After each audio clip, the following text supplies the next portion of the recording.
दोस्तों, रूस और यूक्रेन के बीच युद्ध के 1296 दिन हो गए और उसके साथ साथ और भी कई घटनाएं घट रही हैं जिसके बारे में मैं शुरू में ही चर्चा करना चाहूँगा। जहाँ तक नेपाल की स्थिति है, वहाँ 30 से अधिक लोग मारे जा चुके हैं और 1000 से अधिक घायल हैं। कर्फ्यू जारी है काठमांडू और इर्द गिर्द कई अन्य जिला में। आर्मी पेट्रोलिंग भी जारी है। इस बीच आर्मी और तथाकथित रूप से जेन जेड के युवकों या उनके नेताओं के बीच में वार्तालाप जारी है कि किसे अभी अंतरिम प्रधानमंत्री बनाया जाए, जिसमें मुख्य रूप से वहाँ की भूतपूर्व चीफ जस्टिस सुशीला कार्की हैं। इस बदलाव से कोई मूलभूत परिवर्तन नहीं आने वाला है। हमने वही स्थिति बांग्लादेश में देखी थी और कुछ समय पहले श्रीलंका, हाल फिलहाल में इंडोनेशिया में भी दिख रहा है। फ्रांस में दूसरे दिन भी जबरदस्त रूप से धरना प्रदर्शन और जाम करने की स्थिति जारी रही। 2 से 2.5 लाख लोग पूरे देश भर में सड़क पे आए मैक्रो के खिलाफ, बजट कट्स के खिलाफ और जो पॉलिटिकल स्थिति है उसके खिलाफ।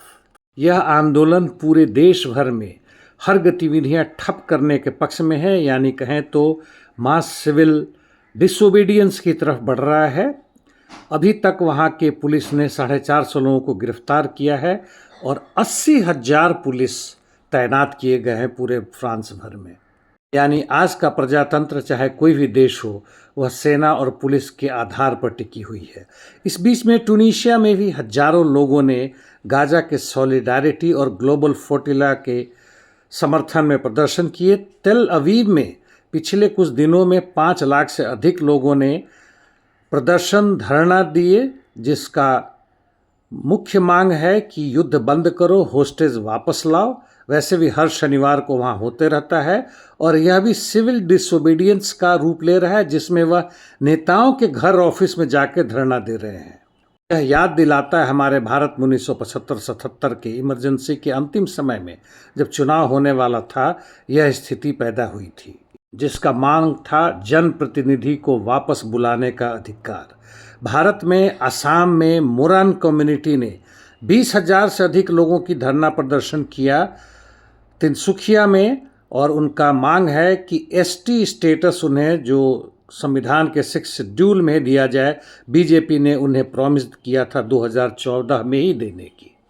रूस यूक्रेन की स्थिति दक्षिण में जापोरिजिया क्षेत्र में रूसी सैनिक ओरिखोव और नोवोदानी लोवका क्षेत्र में आगे बढ़ रहे हैं, जबकि प्लावनी पर उन्होंने पूर्ण रूप से कब्जा कर लिया है और स्टेपनोहिर्स्क के दक्षिणी क्षेत्र में आक्रमण का बढ़ रहा है। सटे हुए राज्य यानी निप्रोपेट्रोवस्क में रूसी सैनिकों ने सासनोका पर कब्जा करके उसके इर्द गिर्द क्षेत्रों में फैल रहे हैं। यह वेलिको माइखाइलिवका क्षेत्र में आगे बढ़ रहे हैं। एक दूसरे अन्य छोटे से गांव नोवोनिकोलिवका पर भी वह कब्जा कर चुके हैं और लड़ाई जारी है टर्नो बेरिजोफ के लिए। पोक्रोवस उसके पश्चिमी हिस्सा यानी उडाकने क्षेत्र में रूसी सैनिक मुरावका की तरफ बढ़ रहे हैं और पोक्रोवस मिर्नोग्राद के लिए जबरदस्त लड़ाई जारी है। इसके उत्तर में भी रूसी सैनिक धीमे धीमे आगे बढ़ रहे हैं।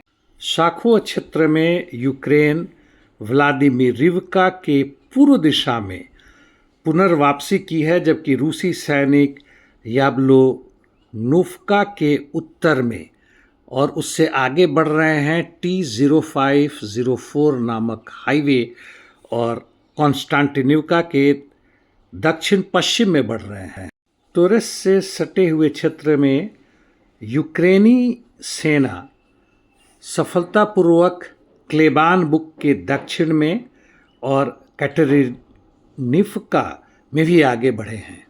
चासीवार की तरफ से उसके दक्षिणी क्षेत्र यानी स्टूपोचकी और बेलाया गोरा के बीच से वह आगे बढ़े हैं। अलेक्जेंड्रो शुल्तीनो के कुछ हिस्से पर कब्जा कर चुके हैं, जबकि सिवेर्स्क में रूसी सैनिक इवानो दारिवका के उत्तर पश्चिम में बढ़ रहे हैं सिवर्स की तरफ।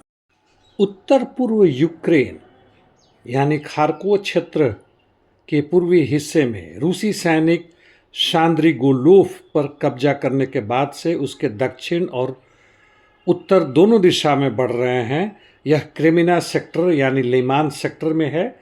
रूसी सैनिकों ने टॉर्स्की पर भी तकरीबन 90% कब्जा कर लिया है और जारिकने के भी अंदर प्रवेश कर रहे हैं।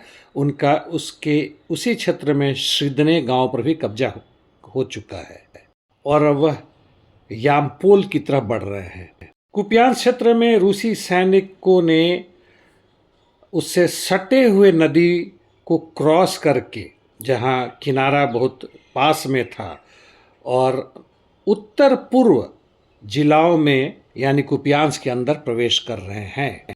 सूमी में अभी भी लड़ाई यूनाकिफ्का के लिए चल रहा है, जिसके ऊपर 90% से अधिक रूसी सैनिकों का कब्जा है। आज के लिए इतना ही। धन्यवाद दोस्तों।